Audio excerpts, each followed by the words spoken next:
Maintenant que nous sommes en 2025, bonne année déjà, il est temps de, une dernière fois, se remémorer ce que 2024 nous a donné sous 10 choses qui m'ont personnellement marqué dans 10 catégories différentes. Yo les boys et les girls, c'est Chibal pour la dernière vidéo avant que je parte en voyage au Japon. Comme vous pouvez voir un peu ici, il y a déjà plein de stocks, dont des putains de valises. Donc, on est sur le point de préparer nos affaires pour partir à l'autre bout du monde. Donc, du 4 au 12, il va pas avoir de vidéo. Enfin, du 3 au 12, techniquement. Parce que je vais être là-bas et je veux pas en faire là-bas pour gâcher du temps précieux pour visiter un pays. Donc, les vidéos vont revenir dans le coin du 13-14, on verra. Et cette vidéo-là va être évidemment l'épisode 10 de Pourquoi, où je vais vous parler de mon expérience dans ce pays absolument merveilleux qui est le putain de Japon. Mais avant, j'avais dit qu'on ferait plus de top 10, à part pour les meilleures choses de l'année. Et bien maintenant qu'on est en 2005, c'est le temps de le faire. Donc j'ai 10 catégories. Je vous dis pas c'est quoi ce qui correspond aux catégories, mais je vais vous dire les 10 catégories dans le désordre. Donc il y a la meilleure chanson, le meilleur album, parce que la meilleure chanson n'est pas forcément dans le meilleur album, et le meilleur album n'a pas forcément la meilleure chanson. Dans ce cas-ci, c'est le cas. C'est pas les deux, c'est pas dans le même. Le meilleur film, le meilleur jeu vidéo, le meilleur spectacle, la meilleure vidéo YouTube, le meilleur animé, la meilleure série, la meilleure expérience au cinéma. Dans mon cas, c'est pas un film. Donc, c'est logique dans ce que je veux dire. Et la meilleure émission de télévision. Donc, c'est un classement où il y en a 10, comme d'habitude. Il n'y a pas de mention honorable. Et sous ces 10 catégories-là, il y a chacun un truc parce que je voulais pas parler genre de. Parce que j'ai eu 6 ou 7 films à 5 étoiles. J'aimerais ne pas juste vous parler de films, surtout que j'en ai pas mal déjà parlé. Donc, ça serait bien de diversifier un peu le contenu. Donc, j'ai décidé 10 catégories différentes. Et vous allez vous rendre compte, il y en a 6 dans les 10 où j'en ai déjà parlé. Mais quand même, j'étais obligé de mettre ça parce que c'est eux qui m'ont le plus marqué. Mais il y a quand même le premier, le deuxième, le sixième et le septième, c'est inédit. Vous savez pas c'est quoi. En 10e position, je vous en ai parlé et c'est la catégorie série. Et c'est, si vous avez regardé mon top 10 des meilleures séries, vous savez de quoi je vais parler. En numéro 10, la série Shogun. Donc, j'ai déjà fait une critique complète sur Letterboxd sur pourquoi Shogun est absolument légendaire. Je suis très heureux que ça soit la série qui a gagné le plus d'Emmy Awards. Donc, les Emmy Awards, c'est les Oscars pour les séries. Il a été nominé à, je pense, genre 18 places. Il en a gagné genre 12. Je vais quand même aller vérifier parce que sinon, si je dis de la merde, là, Emmy Award de Shogun. Donc, meilleure série télévisée dramatique, meilleur acteur dans une série pour Hiroki Sanada, parce que évidemment, Hiroki Sanada, c'est une légende. Donc, il a gagné. Il a gagné 18, puis je pense qu'il était nominé à 21. C'est ça. Il était nominé à 21 catégories, il a gagné 18. Je pense que c'est un record aux Emmy. Et c'est totalement accurate parce que c'est probablement une des meilleures séries historiques que j'ai jamais vu. Enfin, en fait, je sais pas, j'en ai regardé d'autres, là, mais comme vous savez, j'ai un amour particulier pour Hiroyuki Sanada depuis Bullet Train. Et quand j'ai vu qu'il était là-dedans, j'ai été intrigué. En plus, ça avait rapport avec l'histoire du Japon. Et j'ai surkiffé, comme à peu près tout le monde qui a regardé ça. Je pense que c'est 4.4 sur les deux box. Donc, pas besoin d'expliquer. Regardez mon top des meilleures séries, vous allez savoir tout sur Shogun ou ma critique sur les deux box, bien sûr. En 9e position, on s'en va dans la catégorie meilleure émission télévisée. Et là aussi, ça fait très peu de temps que j'en ai parlé, vu que j'ai fait une critique de ça il y a peu de temps.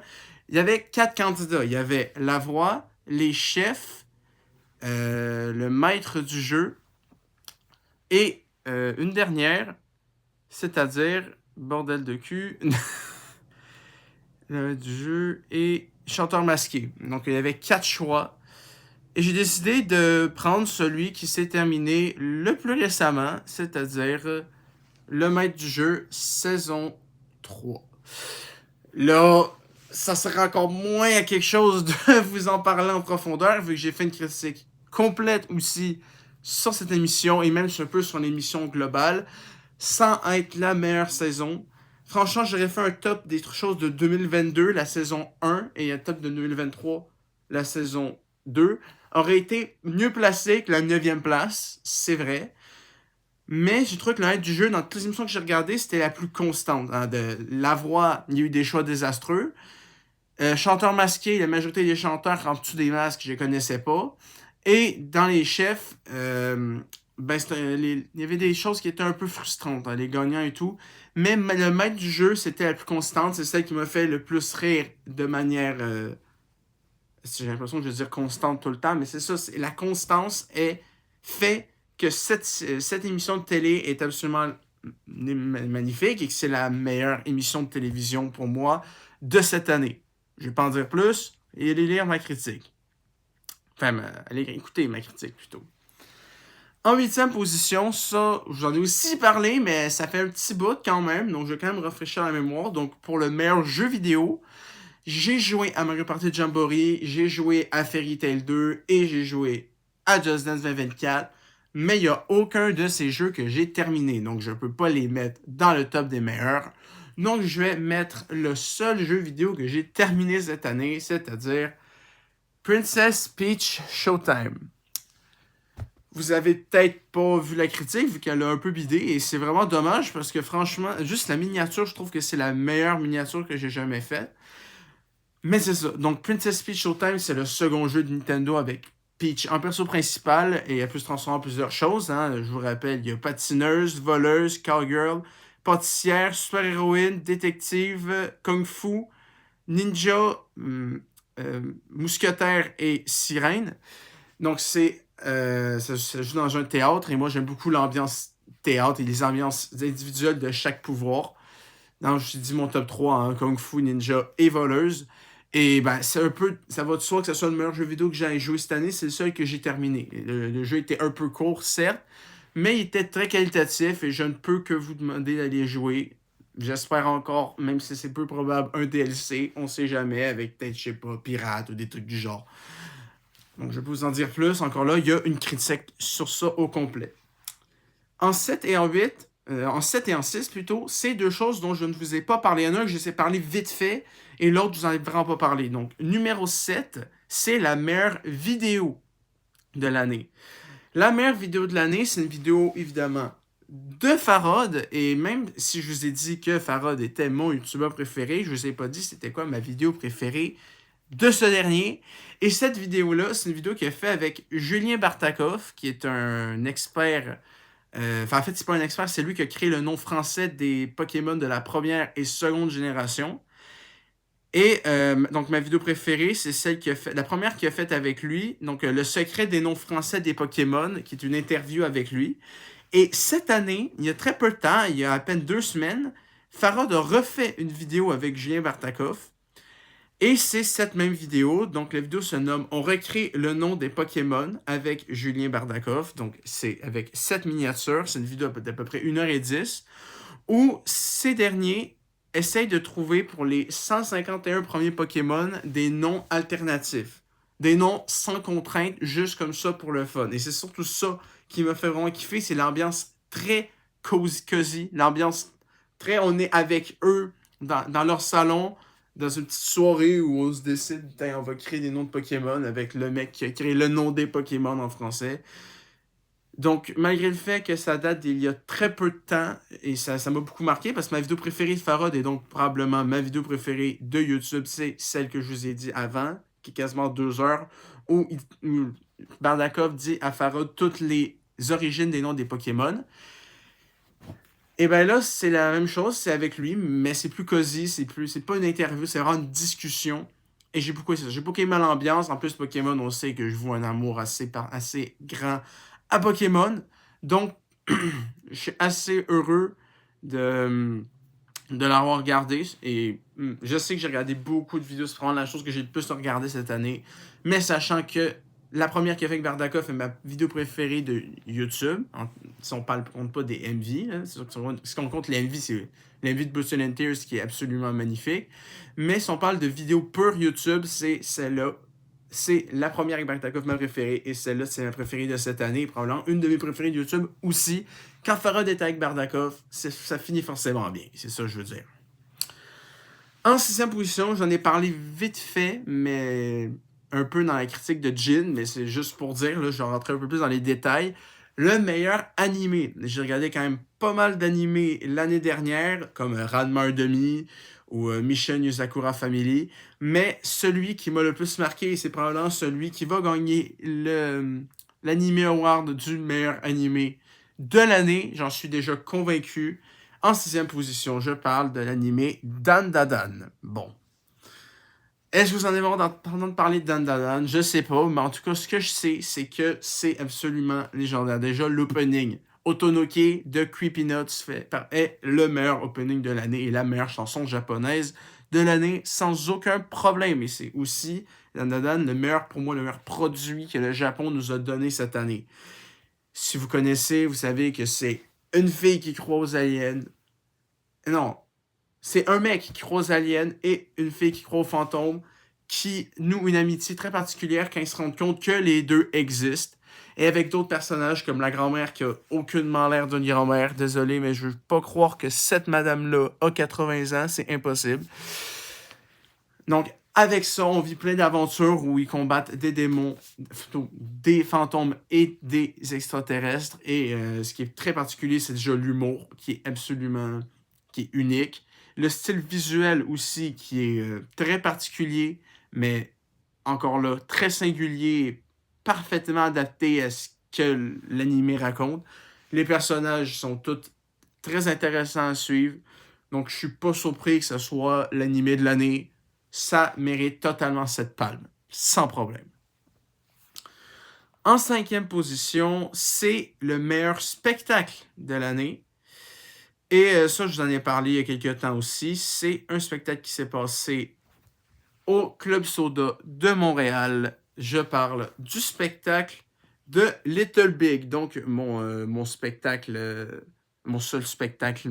Encore là, c'était pas trop dur de choisir comme pour jeux vidéo. C'était pas mal mon seul véritable spectacle cette année. Et regarde, vous voyez cette photo-là? Je me vois pas, hein, mais là, déjà, il y a les deux membres, hein, si vous savez. Et dans toute cette gang-là, sachez que je suis caché quelque part. Je suis là. Peut-être que la photo était avant ou après moi, mais quelque part là-dedans, il y a moi. Donc, évidemment, ce qui m'a marqué, c'est que c'était un show tout à fait surprise dont j'avais absolument aucune connaissance jusqu'au moment où j'arrive devant le théâtre. Et ça a été une excellente surprise. Comme je sais pas où je l'avais dit à l'époque, mais j'avais plus les tunes de Little Big. J'en avais un peu mort d'écouter les tunes. Mais après avoir regardé le spectacle, la hype, l'excitation d'écouter des tunes de Little Big est revenue. Et maintenant, j'ai, je crois, 6 tunes, 2 autres. 6-7 tunes dans mon iPod, 2 autres. Et vraiment, c'était une expérience très particulière avec des gens très particuliers, habillés de toutes sortes de manières. Et je dois avouer qu'avec ma mère, ça a été une expérience qui m'a marqué. Hein, et là, je parle même pas du truc après avec le crackhead. Si vous voulez savoir, écoutez la vidéo qui fait la critique de ce show. Voilà. Expérience unique. Et c'est un truc qui m'arrivera plus jamais. Fait que le Big, je pense pas qu'ils vont revenir à Montréal, hein, de toute façon. Donc, c'était une expérience unique en son genre, il fallait être là pour le vivre et je l'ai vécu et j'en suis très heureux et c'est pour ça que c'est en 5e position. En 4e, c'était la catégorie la plus difficile de choisir parce que c'est la catégorie film. Et comme vous savez, cette année, j'ai regardé énormément de films de cette année qui ont fini avec une note parfaite.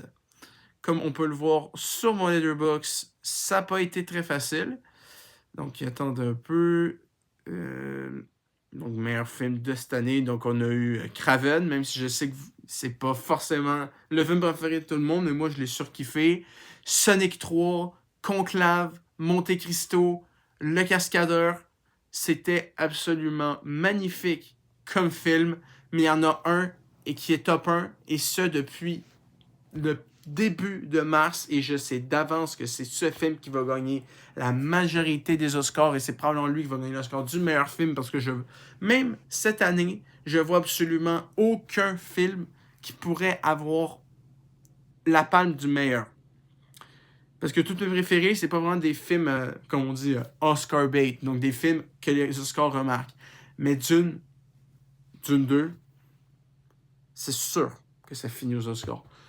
Déjà, première fierté, on le sait déjà, c'est mon 9e film préféré of all time. Et c'est un Québécois qui l'a fait, j'en suis extrêmement heureux. Comme le premier, évidemment.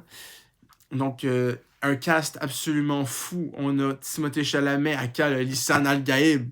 On a Zendaya, on a Josh Brolin, Austin Butler, Florence Pugh, Dave Bautista, Christopher Walken, Léa Seydoux, Skarsgård, Javier Bardem. Et bon, le film date de quasiment un an, donc je peux me permettre. Il y a aussi Anya Taylor-Joy, qui était une petite surprise. Et l'expérience au cinéma était assez particulière. Littéralement, il y a 2 fois où j'ai un peu ouvert ma gueule et il y a des gens qui m'ont dit « tais-toi ».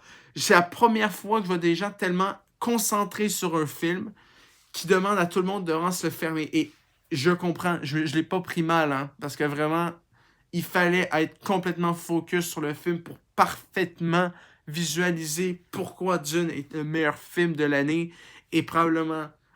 Et littéralement, le 9e meilleur de tous les temps, je l'ai mis littéralement juste après Les Seigneurs des Anneaux. Quand c'est Le Seigneur des Anneaux qui est juste devant toi, c'est un signe qu'il y a quelque chose qui va, là.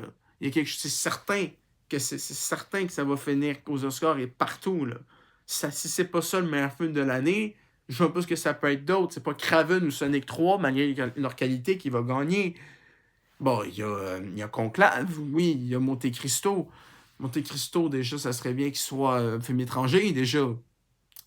Conclave, je suis assez confiant pour la perf de Ralph Fiennes. Donc, mais franchement, si un devait gagner pour tout ce que j'ai dit, évidemment, lisez ma critique, parce que j'en ai déjà fait une critique sur Letterboxd qui est très longue. Franchement, j'ai rien à dire, c'est absolument légendaire. Pour le top 3, on va parler uniquement de musique, parce que la musique en 2024, c'est absolument légendaire. Je suis actuellement en train de construire un top 125 des chansons de l'année. Donc, il y a 3 étapes à ça. Il fallait que je retrouve toutes. Ça, c'est fait. J'ai fait ma liste. La liste est faite. Elle est en privé, donc vous ne la voyez pas. Mais quand il me reste l'étape 3, qui est faire le classement. Et faire le classement, ça... je ne l'ai pas encore fait parce que ça va être très dur de classer 125 tunes.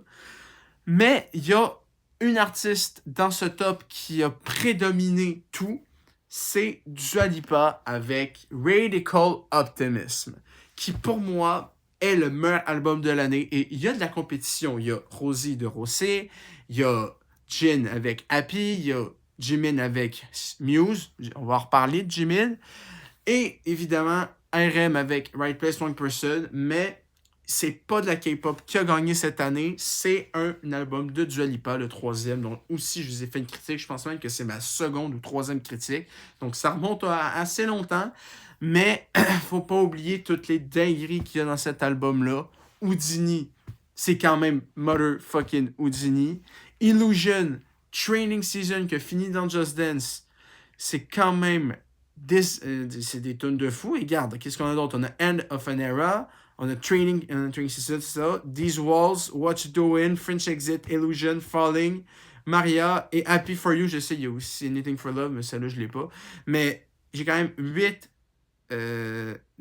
9 des 11 tonnes dans mon top. Évidemment, je compte pas Houdini vu qu'elle est sortie l'année dernière, Anything For Love, je l'ai pas dans ma liste. C'est quand même 9 chansons de Dua Lipa qui finit là. C'est un signe que l'album est très qualitatif, évidemment, si je l'ai en physique.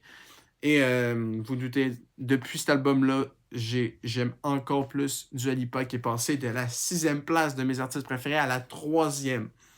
Donc maintenant, c'est, comme vous savez, avec l'alphabet de ma vie, Dua Lipa, The Weeknd et BTS. Donc je suis très fier que cet album-là a été très qualitatif. Petit bémol, elle vient pas au Canada. C'est un peu dommage, mais je peux rien y faire.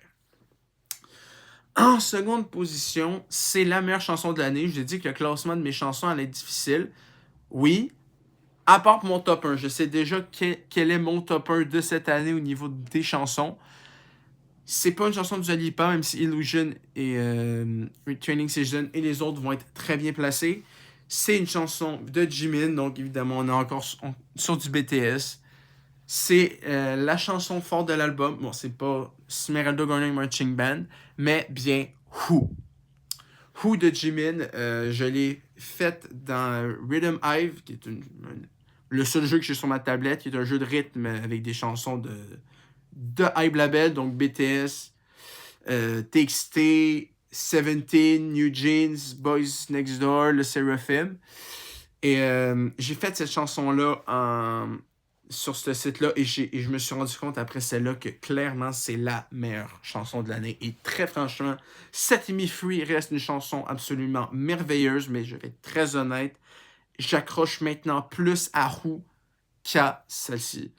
Parce que si vous avez écouté la chanson et que vous avez écouté les paroles de la chanson, j'ai l'impression que ces paroles-là, je sais pas qu'ils me représentent, mais ils me prennent aux tripes. Surtout que vu qu'ils chantent en anglais, on comprend. Mais regarde, si on lit le refrain. We never met, but she's all I see at night. Never met, but she's always on my mind. When I gave her the world and so much more, who is my heart waiting for? J'ai jamais rencontré, mais c'est tout ce que je vois la nuit. J'ai jamais rencontré, mais elle est jamais, toujours dans mon esprit.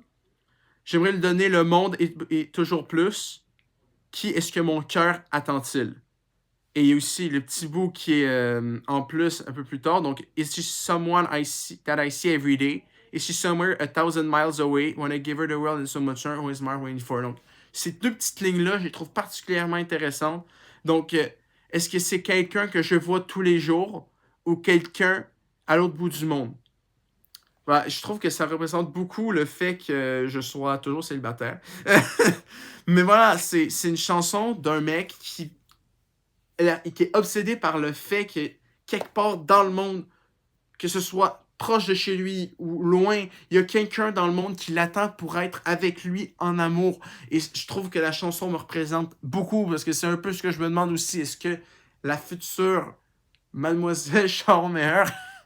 Non, je ne renommerai pas ma femme avec Charmeyer. Vous inquiétez pas, je suis pas archaïque à ce point. Je suis pas archaïque pantoute, en fait, même.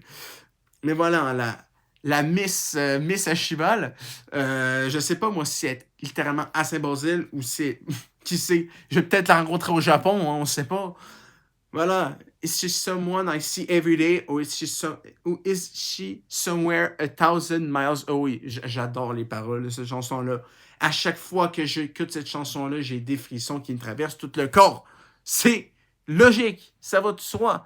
Et vous vous dites, qu'est-ce qui peut bien battre BTS? Qu'est-ce qui peut battre Jimin? C'est simple, un autre membre de BTS. Mais avant de vous dire quel est le top 1 de cette vidéo, un petit mot sur le fait que pour moi, cette année, l'événement le plus marquant, ça a été le 12 février. C'est pas mis dans le top parce que c'est très personnel, mais évidemment, le 12 février, si vous êtes là depuis le début, c'est la première vidéo que j'ai mise sur YouTube. Enfin, les deux premières, parce que je sens que je les ai sorties les deux en même temps. Donc, la double lecture de Les Dragouilles de Bruxelles, qui a donc commencé ma chaîne YouTube. Donc, dans très peu de temps, on va être rendu au 1 an de la chaîne. J'ai l'impression que ça fait... Il y a des vidéos, ça fait tellement longtemps que je me dis, Simonac, que j'ai fait ça il y a au moins 1 an et demi. Ben non, ça fait même pas 1 an. Et vraiment, depuis, j'ai eu 89 abonnés. Je suis rendu presque à 100 vidéos, si on compte les livres audio. Donc, je suis très fier de ce que j'ai fait cette année. Et vous inquiétez pas, le contenu, il y en aura encore plein. Des critiques, des pourquoi et d'autres des trucs très singuliers. Vous inquiétez pas, cette année 2025 va être remplie de vidéos très qualitatives, je vous le promets. Pour finir cette vidéo, le top 1 of all time, c'est la meilleure expérience au cinéma. Je suis allé une fois au cinéma l'année dernière pour voir Yet to Come in Cinemas et ça finit par être la meilleure chose que j'ai jamais vue au cinéma. Et cette chose-là s'en rapproche terriblement. Et franchement, j'aurais fait un top l'année dernière. C'est très possible que ce show de BTS aurait fini en top 1.